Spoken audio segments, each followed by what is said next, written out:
Fala aí, galera, continuando o nosso módulo aí de ligações químicas, né? Um módulo extenso, muitas particularidades, muitas coisas para falar, e a gente vai falar agora de geometria molecular. O que é essa geometria molecular? É como que essas moléculas elas são arranjadas no espaço, ok? E aí eu acho que a melhor maneira é a gente dividir por quantidade de átomos, ok? Então vamos pensar aqui no seguinte: moléculas que tiverem dois átomos, tipo O2, HCl, ela só vai poder ter uma geometria chamada o quê? Linear. O que é uma geometria linear, galera? É que você tem um ângulo de 180 graus entre os dois elementos. Um oxigênio está apontado para o outro num ângulo de 180 graus. A mesma coisa para uma molécula de HCl. Então, moléculas com dois átomos só tem uma possibilidade da geometria ser linear, ok? Já se a molécula tiver três átomos, eu vou ter duas geometrias. Uma que a gente chama de linear e uma que a gente chama de angular. Vamos diferenciar as duas. Vamos lá.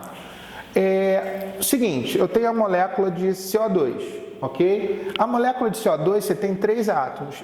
O carbono é dos dois elementos, eu preciso fazer mais ligações.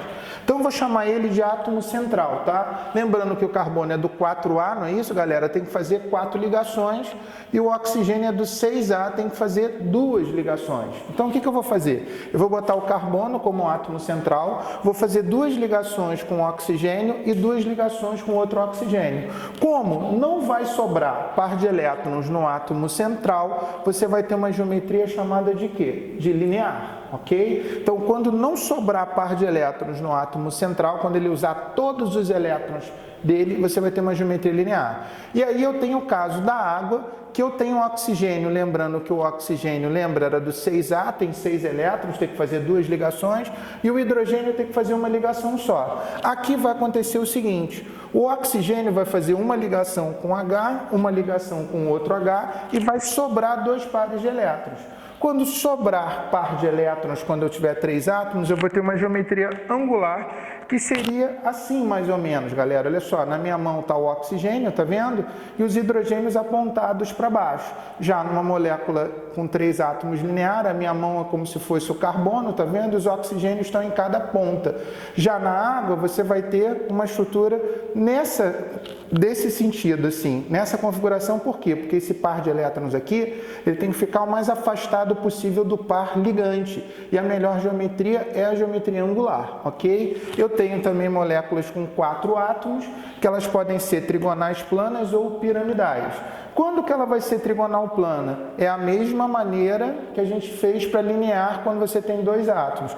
Lembrando que o boro, ele é do grupo 3A, não é isso? Ele vai fazer aquelas 3 ligações dele. Então aqui, por exemplo, o boro vai ser o átomo central, ele vai fazer uma ligação com cada átomo de flúor. Não sobrou par de elétrons no átomo central, ele usou todos os elétrons, então você vai ter uma geometria chamada o quê? Trigonal plana, tá? E aí você tem também o caso da molécula de amônia, que é NH3, lembrando que o nitrogênio é do grupo 5A, não é isso? Ele tem 5 elétrons. O que vai acontecer aqui?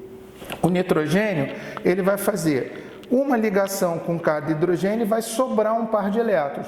Quando sobrar par de elétrons no átomo central de moléculas com 4 átomos, você vai ter uma geometria chamada o quê? Piramidal. O que é importante lembrar, galera, que a geometria angular para moléculas com 3 átomos e a geometria piramidal para moléculas com 4 átomos sempre vai sobrar par de elétrons no átomo central, ok?